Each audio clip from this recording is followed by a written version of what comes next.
আপনার পক্ষে আছে বলে সরকার, আপনি তাকে দিয়ে নির্বাচন কমিশনের কাছে কমপ্লেন করিয়ে আপনি সিম্বল কেড়ে নিতে পারেন।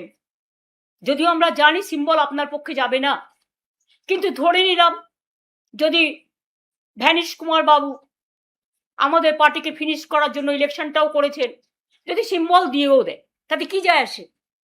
সিম্বল সেটাই হয় যেটা সাধারণ মানুষ গ্রহণ করে, তৃণমূল কংগ্রেসরা গ্রহণ করে। আমি এই সিম্বল নিয়ে 1 মাস 22 দিনের মাথায় আমি কিন্তু লড়াইটা করেছিলাম। তখন আমি সিম্বলটাও কাউকে চেনাতে পারিনি। আর এখন দরকার আমি গলায় সিম্বলটা ঝুলিয়ে মানুষের কাছে যখন বেরোবো, আপনারা কি আমার কণ্ঠরোধ করতে পারবেন?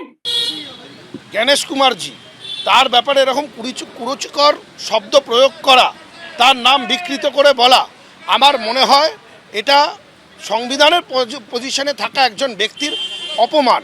আমরাও গেছিলাম, আমরাও গিয়ে ফুল বেঞ্চের সাথে দেখা করে এসেছি দিল্লি গিয়ে। অত্যন্ত সজ্জন ব্যক্তি এবং তিনি আমাদের গুরুত্ব সহকারে আমাদের সব কথা সেখানে তিনি শুনেছেন।